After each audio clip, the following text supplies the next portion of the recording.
ओम श्री परमात्मने नमः। कपिल गीता पहला अध्याय भक्ति लक्षण वर्णन।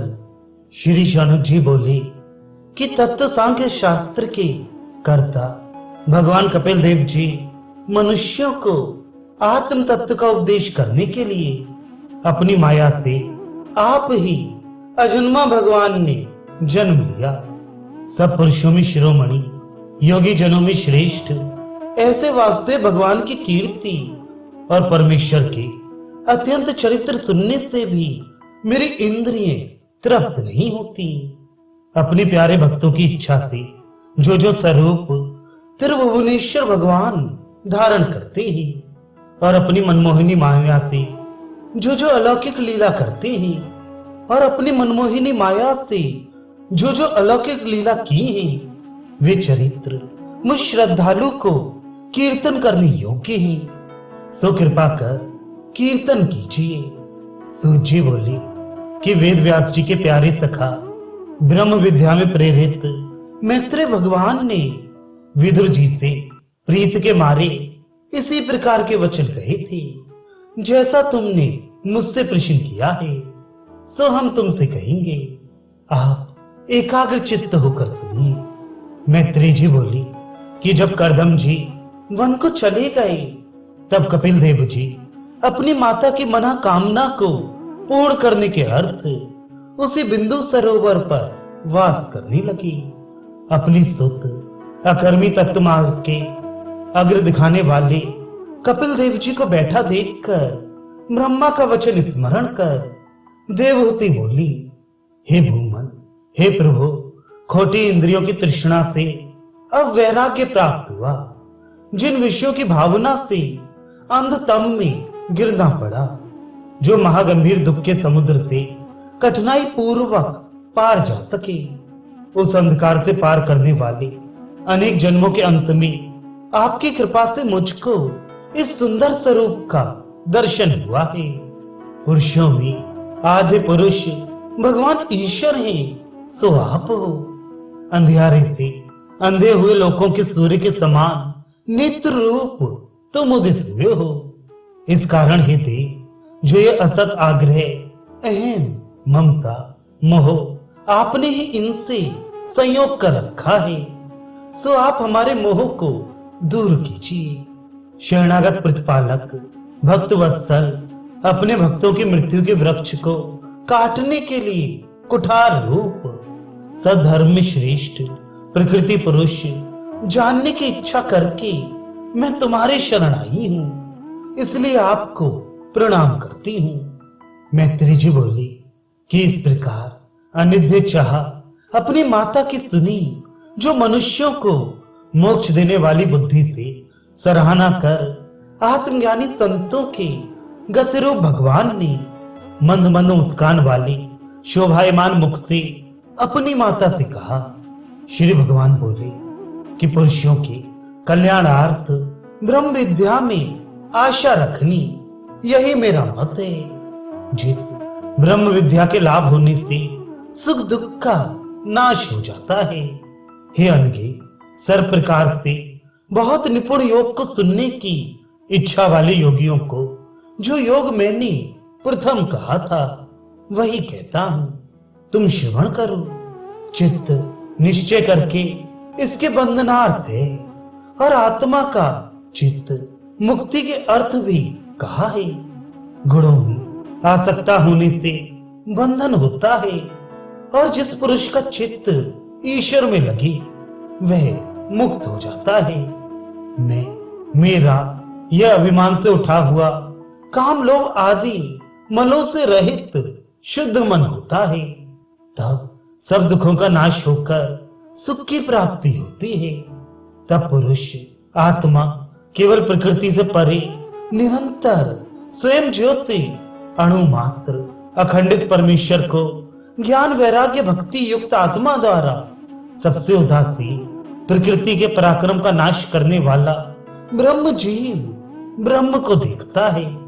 भगवान अखिल आत्मा में लगे हुए के समान योगियों को ब्रह्म सिद्धि के लिए इससे अधिक और मंगलदायक मार्ग नहीं है।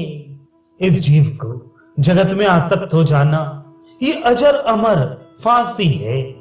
यही आसक्ति साधु संतों में करे तो उसके लिए मोक्ष का द्वार खुला हुआ है। मुनिजनों का कथन है कि सब बातें सही, सब देहदारियों पर दयालुता रखे, सब जीव मात्र के सुहृद भाव से वर्ते, किसी को अपना शत्रु ना समझे। शांत गुण पर कार्य सहायक साधुओं के अलंकार हैं, जो मुझ में अनन्य भाव से दृढ़ भक्ति करके मेरे लिए सब काम त्यागते हैं और सब स्वजन बंधुओं से स्नेह छोड़ते हैं, जो मेरे ही कथा मनोहर मृदुल को सुनते हैं अथवा कहते हैं, और जो अपना मन मुझ में लगाते हैं, उनको किसी प्रकार का ताप नहीं व्याप सकता। हे साध्वी, जो साधु हैं वे सब संग से रहित हैं और किसी ताप से तापित नहीं होते। उन महात्माओं का सत्संग करना चाहिए, किस लिए कि वे सब संगति के दोष दूर करने वाले हैं। हे जननी, संतों के प्रसंग से मेरे पुरुषार्थ वाली कथा हृदय और कर्ण की सुखदायक आत्मज्ञान कराने वाली कथा होती है। उसके सुनने और प्रेम करने से मोक्ष मार्ग में शीघ्र श्रद्धा, प्रीति, भक्ति श्री कृष्ण चंद्र के चरणार विंद में सहज सहज में उत्पन्न हो सकती है। मेरे चरित्रों का चिंतन करने से प्रथम मनुष्य के हृदय में भक्ति प्रकट होती है और भक्ति करने से पुरुष को वैराग्य उत्पन्न होता है और वैराग्य में मेरी अलौकिक रचना के विचार करने से योग युक्त होकर चित्त के ग्रहणार्थ कोमल योग के मार्गों से यत्न करें।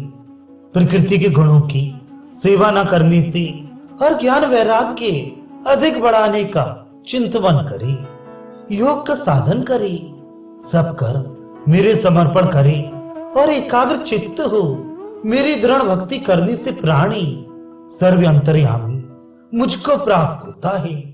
देवहूति बोली कि ऐसी कौन सी भक्ति है जिसको मैं कर सकूं, क्योंकि मैं स्त्री हूं। मुझको किस प्रकार की भक्ति करनी चाहिए जिसके प्रभाव से बिना प्रयास तुम्हारा मोक्ष पद प्राप्त होता है। ऐसा मैंने सुना है। भगवान का उपलक्ष्य करने वाला योग तुमने कहा है, सो कैसा है और उसके कितने अंग हैं जिससे तत्व ज्ञान होता है। हे हरि, ऐसी सुगम रीत से कोई शिक्षा मुझको करो कि जिसके प्रभाव से मैं मंदगमती स्त्री भी तुम्हारे अनुग्रह से कठिन बात को सहज में समझ लूं। मैत्री जी बोली कि कपिल देव जी ने अपनी जननी के मनोरथ को जानकर अधिक स्नेह किया। जहां शरीर धारण होकर जन्मी उस माता को तत्वों की संख्या वाले सांख्य शास्त्र की शिक्षा भक्ति विस्तृत योग की रीति से कपिल देव जी कहने को उद्यत हुए। श्री भगवान बोले कि गुणों के जिनके शरीर वेद विहित कर्म करे, ऐसे देवताओं का सतोगुण एक मन है। उनकी जो स्वभाव की वृत्ति है वही भक्ति है। निष्प्रयोजन की हुई भागवती भक्ति बड़ी सिद्धि है। जैसे जठरा नल भोजन किए हुए अन्न को भस्म कर देता है, वैसे ही भक्ति भी वासना को जला देती है। मेरे चरणों की सेवा में जिन पुरुषों की चेष्टा रहती है और केवल मेरे लिए ही सब कर्म करते हैं, वे लोग सायुज्य मोक्ष की इच्छा नहीं रखते। वे सज्जन पुरुष इकट्ठे होकर मेरे चरित्रों की प्रशंसा करते हैं। हे अम्ब, वे महात्मा लोग मेरा कोटि शशि सम प्रसन्न वदन अरुण नयन दिव्य वरप्रद रूपों को वाणी से बारंबार कहते हैं और आनंदित हो होकर निहारते हैं। दर्शन योग्य रूप, उदार विलास, हास, अवलोकन, संभाषण अत्यंत मनोहर सूक्तों से जिनके प्राण व मन और इंद्रियों को वश में कर लिया है, उनको बिना इच्छा के भी सूक्ष्म गति देता है। इसलिए विभूति ऐश्वर्य अष्टांग योग से भागवती श्री कल्याणदायिनी भक्ति के पश्चात आप ही प्राप्त होती हैं। जो सत्पुरुष मुझ में परायण है वे शांत रूप कभी नाश नहीं होते और मेरा काल चक्र उनको नहीं मार सकता, क्योंकि जिनका मैं प्रिय आत्मा हूं, पुत्र के तुल्य प्रतिपालक, मित्र के समान विश्वासी, गुरु के सदृश उपदेशक, भ्राता के समान हितकारी और देवातवत पूज्यवर हूं।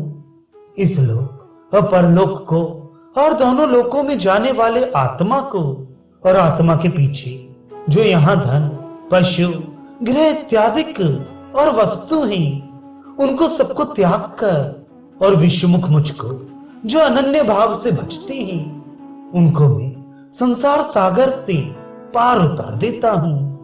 भगवान पुरुषेश्वर और सब पदार्थों का आत्मा वह अधिष्ठाता जो मैं हूं, मेरी शरणागत बिना आत्मा को सब जीवों का तीव्र भय कभी निवृत्त नहीं हो सकता। मेरे भय से पवन चलता है, सूर्य तपता है, इंद्र जल वर्षाता है, अग्नि दहा करता है और मृत्यु संसार में घूमता फिरता है। ज्ञान वैराग्य युक्त भक्ति योग से योगी जन अपनी कुशल के लिए निर्भय हो मेरे चरणार विंद का आश्रय लेते हैं। पुरुषों को आनंद का हेतु इस लोक में इतना ही है कि तीव्र भक्ति योग से स्थिर मन मुझ में अर्पित करे।